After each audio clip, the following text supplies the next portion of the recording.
Today's episode of Filmmaker U is brought to you by our sponsors OWC. Go to owcdigital.com for all your filmmaking and computer needs. And it's also brought to you by our other sponsors, AJA. Make sure to check out aja.com so that you can see how they can help you in your post-production needs. Hi, I'm Gordon Raquel from Filmmaker U. At Filmmaker U, we create courses for film professionals to deepen and diversify your existing skill set. You can learn more at filmmakeru.com, or of course follow us on Twitter at filmmaker_u. Every week we interview a film professional to discuss their work, and this week I'm joined by editor Jon Chibnall. And his work includes Daredevil, Altered Carbon, The Boys, and most recently, Wu-Tang and American Saga. Welcome to the show, Jon. Nice to be here. Now, you started out as an assistant. You worked on some interesting films that are from my youth that I really enjoyed, like Encino Man. And so I really want to ask you what it was like to work on a movie like Encino Man with all the sort of characters that are involved with that. Oh, that was an interesting period because, you know, that was at the time when Disney had a low budget offshoot called Hollywood Pictures. Mm-hmm. And so, you know, they were basically, it was sort of like the Blumhouse version of today where, you know, they make these very small movies, make a bunch of them, and hopefully one of them would hit. And so, you know, Encino Man was, you know, it was basically a company that had done EPK packages, you know, electronic packages for film companies that were the producers of it. Mm-hmm. And so we were basically left alone a lot. You know, I mean, it was just this small little thing that was happening, you know, off the Disney radar. And, you know, once we got into the preview process, you know, they realized that they had something. So suddenly, like, the focus changed. And then Wayne's World came out, and the whole tone of the movie changed. It went from being much more of a sort of a relationship movie to something that was much more sort of, well, in the Wayne's World vein. I mean, that was the edict, you know, after one preview screening was like, we want to make this into Wayne's World. So suddenly the whole tone of the film shifted from being a lot more about the relationships between the characters to being much more of a sort of a, you know, situational comedy kind of thing. Mm-hmm. So that was interesting, but no, it was a very weird thing, and it was strange to be there at the moment when somebody like Brendan Fraser broke through, because right from the beginning, you know, you could see that this guy had this magnetism, that had, you know, this charm that just, you know, jumped off the screen, and people responded to it. So yeah, it was a fun project to do. How did you make the you know, the transition from assistant to editor on features and TV now? Well, I was an assistant at a very interesting period because, you know, I started off totally on film. I mean, Encino Man was all on film, you know, and the very first electronic, you know, non-linear digital show that I did was House Guest in 1994. And that was on a thing called the Heavyworks, which was a version of Lightworks, a rival to Avid. And up until then, you know, I'd maybe cut a couple of little things, you know, for friends or 16mm projects on film. But, you know, people didn't want to, you know, risk giving a, you know, film to assistants back in those days. Mm-hmm. to kind of, I mean, I'd already been in the business 8 years by the time Encino Man happened, you know, and never touched a frame of film, you know, apart from, like I said, side projects. So when the nonlinear thing happened, you know, all of these film editors had to learn how to use computers. And, you know, I had sort of adopted computers fairly early on as sort of like as a hobby. So, you know, in the late 80s, early 90s, I was already messing around with computers. So when the nonlinear thing happened, you know, it didn't scare me. And, you know, I managed to make the transition quite easily. And that was a selling point to these film editors that I was working with, because, you know, it's like, well, they didn't even know how to use a computer, let alone cut a film on it. Mm-hmm. So I would often have to, like, you know, help them cut things. You know, they would instruct me on how to do it, but I would be the one, you know, cutting. Not on House Guest, actually. The editor on that made a great transition. I was just doing the technical stuff on that. But on other films, you know, I would often help the editor get over, you know, certainly difficult, you know, bumps. And that, you know, put me into a position where suddenly now people could see that I could cut, you know. And so yeah, that helped. It's just being useful in a different way, and then becoming indispensable to people. That always helps. Now, I want to talk to you about the Wu-Tang an American Saga. Wu-Tang is famously a very large group of like rappers. There's 10 people in that group. And so how do you keep, I guess, how did you find a focus, or how did you approach the footage to make sure that we can keep track of everyone and keep it interesting? Because with so many storylines to follow, how did you guys work out, how to keep it focused for us as an audience? Well, I think that's all down to the show creators and RZA, and Alex, the showrunner on the series. That's their focus. I mean, I came on season 2 and did 4 episodes in season 2. So, from my perspective, I'm looking at it in terms of the drama and the character relationships. Mm-hmm. And that's what attracted me to the series, itself, was that it's really a story about people. And it's a very unique story and a journey that they take, and how they, mm-hmm. Actualized, their life, and the role that, RZA, Bobby Diggs, plays in that as a visionary, and mm-hmm. and that's how he is on the show as well. I mean, I worked with him. He directed an episode of Iron Fist for Marvel that I cut, and that's how I met him. And right from the beginning, I realized that this is a unique mind. Mm-hmm. And he's a very nice person too. I mean, he's somebody that you enjoy being in a room with. But that's why I wanted to do the series, was because his story and his mind is an interesting place to be around. What is it about his mind that intrigued you? His intelligence. I mean, he's an incredibly intelligent guy. I mean, when we were doing Iron Fist, he had maybe 3 or 4 chess games going on down the line of editing suites. Each assistant would have like a chessboard outside their room, and he was like Bobby Fischer. He would go down the line and make moves with the assistants, and that's who he is. And I'm always attracted to working with intelligent people that know what they want to do, and that's how Bobby is. I mean, he has a direction, he has a vision, and he's incredibly efficient at pursuing it. And not only is it interesting to be around, but it makes your life much easier too when you're working with people like that. And did you ever play him in chess? No, I'm terrible. That would have been so humiliating. He never looked at me the same way again. In fact, I don't think he would trust me with his footage after that. You didn't just talk a big game and be like, "I've retired. I don't play anymore." Yeah, exactly. Yeah, you should have seen me in St. Petersburg in 1985. Yeah. I had him at my feet. Exactly. Now, you talked about you came on this one, in second season. When you're tackling a show or that's brand new, like doing the pilot tends to be one of the tougher roles, because you're finding the look and the feel of the film. How do you work with directors and showrunners to get that when you're working on a pilot for a show, to get a particular look or feel, and to get into their mindset? You try and feel them out during the interview process. I mean, when they ask you to do it, you've obviously had a bunch of conversations and they've seen other people, and hopefully in that conversation there's some sort of symbiosis that happens, and that's the reason why they want you to do it. You've discussed the piece, and they see your take on it, and hopefully you understand theirs.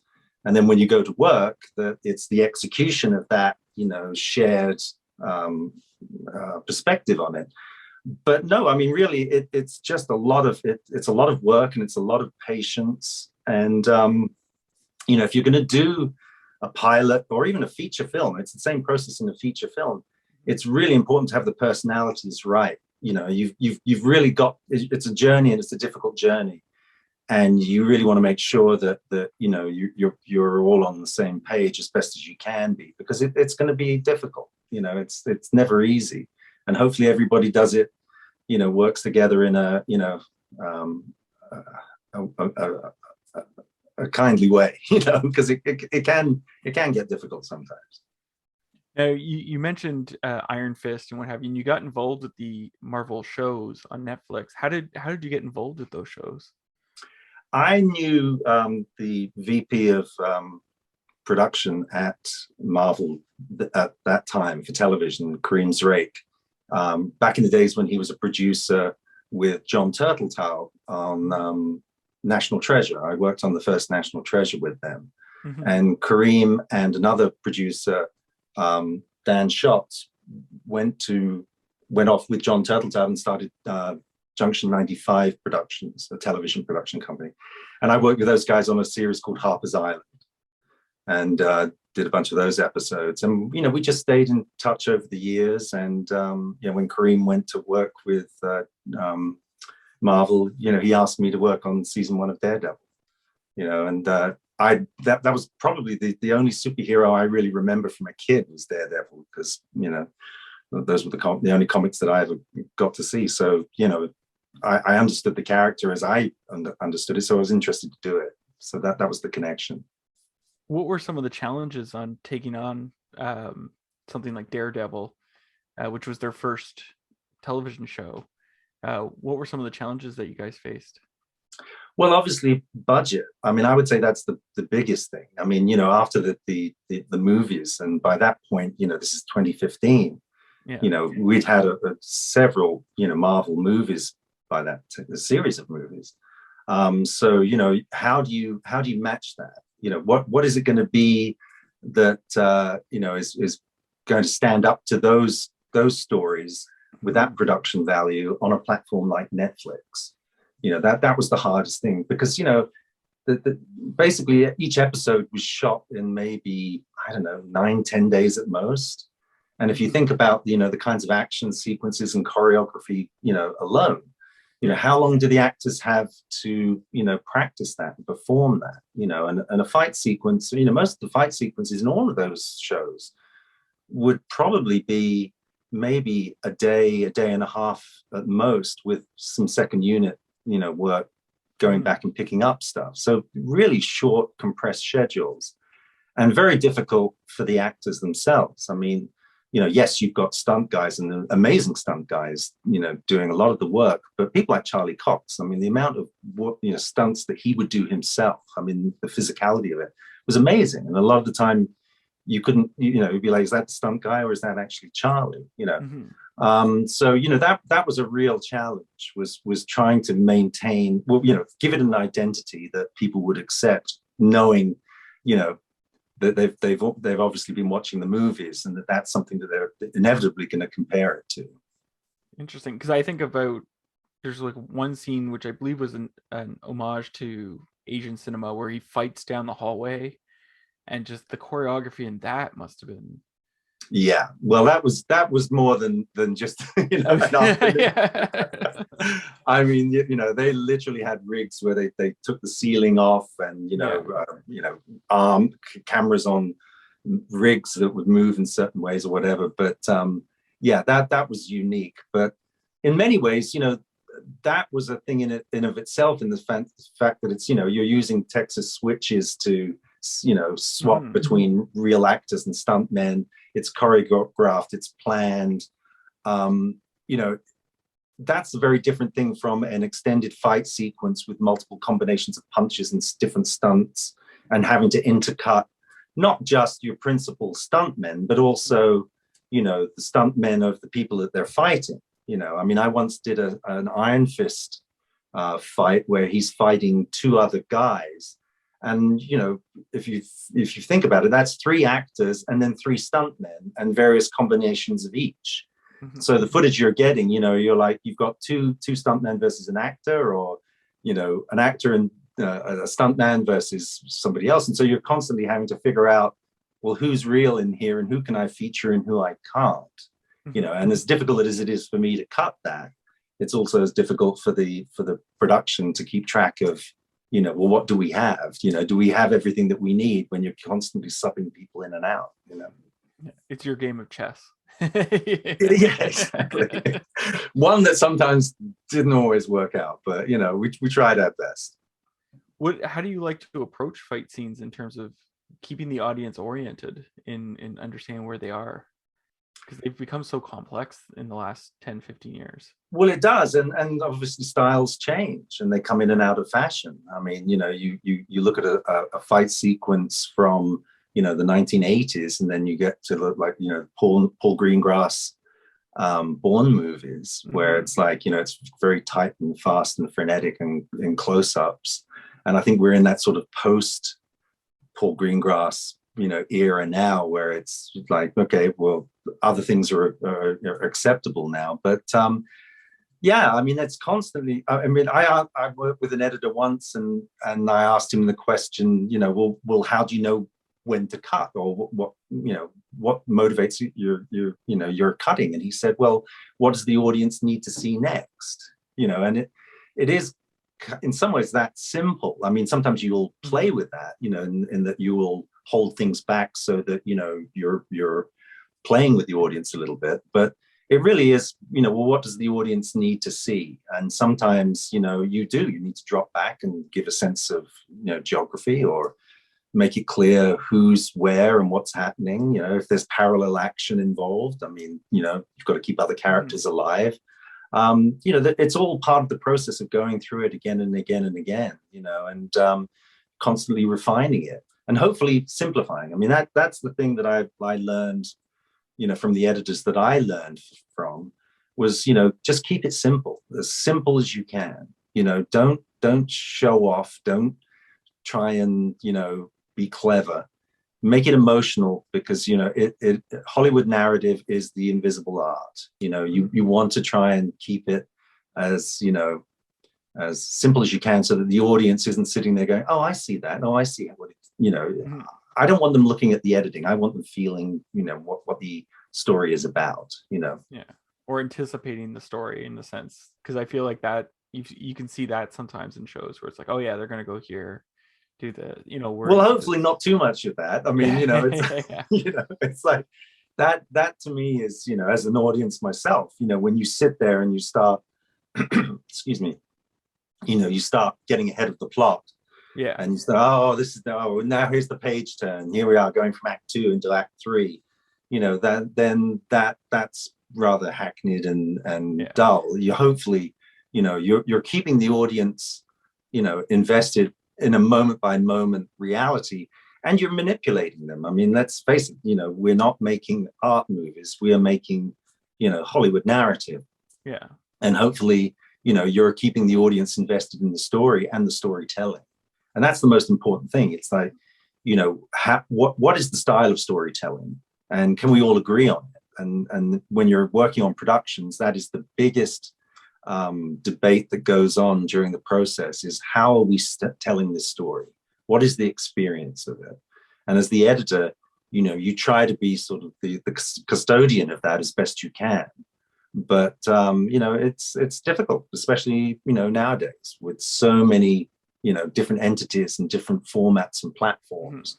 The whole process has changed so much over the years.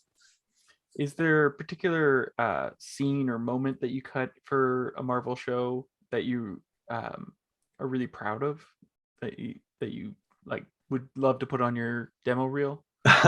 Well, I mean, I do like the fights. I mean, I especially like the Daredevil fights that I did, in all of them, because there were, testimony to the to Charlie Cox and to the stuntman, I'm forgetting his name, Baxter.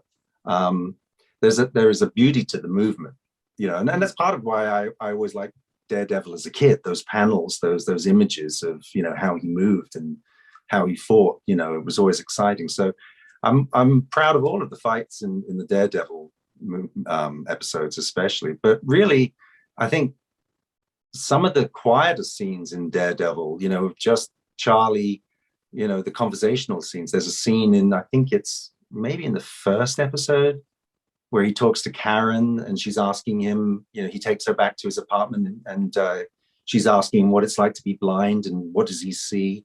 And it's just a very quiet scene in the rain in his apartment.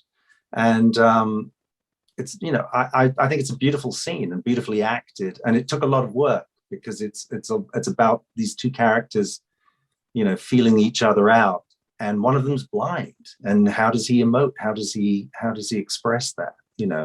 So it's not always the big flashy scenes that at the end. It might not be something the audience necessarily clocks, but as an editor, those are the scenes that sometimes, you know, when you feel the emotion in it, and especially in shows where you don't think emotion is going to be that much of a factor, those are the ones that sometimes you're the proudest of. Now, you also worked on The Boys for a couple of episodes, which is extremely more violent, I guess you could say. Yeah. So when you get into a show that, you know, when I think about the Marvel ones where it's, I don't even know how to describe it, but less gruesome, more, I guess, clean or tidy, over to something like The Boys where it's a little more gruesome. How does that change in terms of your editing? Are you freer to like go nuts and show everything, or do you try to hold back still, or what is well, it? there are always limits. I mean, you know, it's written to be a parody or to be a send up in a way of traditional